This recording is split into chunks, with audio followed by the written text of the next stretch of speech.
En fait, je voulais surtout pas que mon histoire reste à l'état de fait divers. Moi, je voulais montrer que c'est un fait de société, que c'est quelque chose qui n'est pas voilà mon histoire individuelle, c'est une histoire collective qui, voilà, comme vous l'avez dit, ça fait partie de notre quotidien, ça nous touche toutes, et que justement, en fait, vu que c'est quelque chose de systémique, c'est aussi pas une fatalité, que c'est quelque chose qui fait partie d'une culture, mais qu'on peut changer justement, et que justement toutes et tous à notre niveau, on peut faire changer les choses, et c'est ça. Et est-ce que vous pensez que votre histoire, et cette vidéo notamment, a changé les choses? Ben, c'est pas vraiment à moi de le dire, mais par rapport au retour que j'ai eu, je pense que ça a peut-être aidé, en tout cas, peut-être que ça a aidé des femmes, peut-être aussi des hommes, mais c'est pas forcément ma place de le dire, mais des retours que j'ai, je crois, peut-être. Alors, Marianne Soubré, Joël Dagossiri, Johnny Blanc. Tiens, Joël.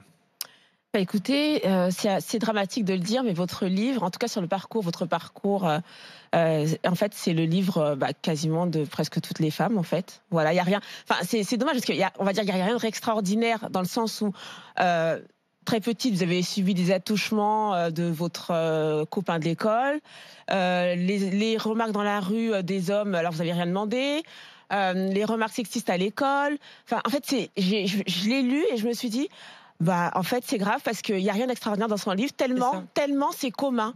Tellement c'est commun à toutes les femmes. Enfin, même dans mes copines, enfin, il n'y en a aucune qui me dit, moi, ma vie, elle était tranquille, non, jamais un attouchement, jamais une insulte dans la rue, jamais ça n'existe pas. Oui. Et ce que j'ai bien aimé aussi, c'est que vous détaillez bien l'histoire de ce combi short rouge que vous aviez voilà mis, parce que j'avais dit une fois, alors on commentait justement votre affaire, et j'avais dit que c'était un acte de résistance, quelquefois pour une femme de s'habiller, et on m'avait dit ouais, faut pas exagérer quand même et tout, mais en fait les gens ne savent pas que quand on choisit nos vêtements, des fois on se dit ah là là, non, je le mets quand même. Et c'est un acte de résistance parce qu'on sait qu'on va se faire prendre des remarques, des insultes, quelquefois des mains aux fesses. Enfin, voilà. Et c'est épuisant.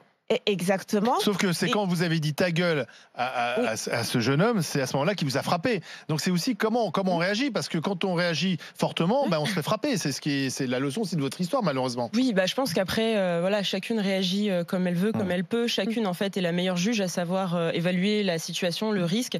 Parfois, la meilleure chose à faire, c'est de fuir. Pour sa sécurité. Et puis parfois on a envie de s'énerver, et ce qu'on observe d'ailleurs, c'est que peu importe comment on réagit, on va souvent nous blâmer. Si on ferme notre gueule, on va nous dire mais pourquoi elle n'a pas réagi.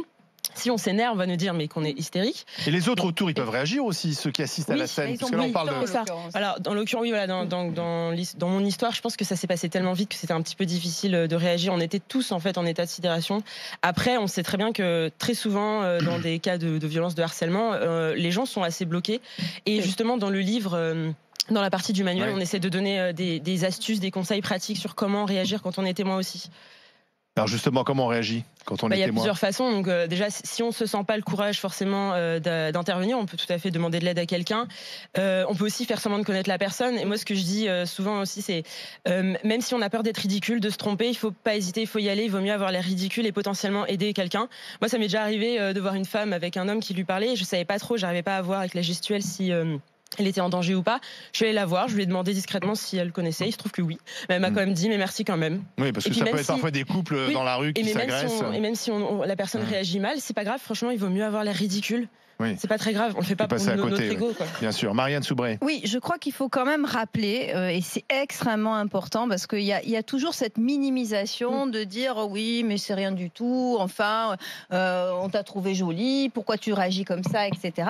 Je pense qu'il faut rappeler que, et quand Joël le disait, toutes les femmes, moi je ne connais pas une femme qui n'a pas un jour été victime d'une agression sexuelle dans sa vie.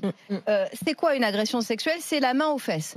Je vous mets au défi de trouver une femme qui n'a jamais eu une main aux fesses par quelqu'un qu'elle ne connaissait pas. C'est le frotteur. C'est effectivement, sinon moi j'ai eu droit aussi aux exhibitionnistes quand j'étais petite. Donc ça c'est notre quotidien. Et merci d'en parler. Et je crois qu'il faut vraiment que les gens réalisent que le quotidien des femmes en France, quel que soit leur âge, quel que soit leur physique, n'a rien à voir avec le quotidien des hommes.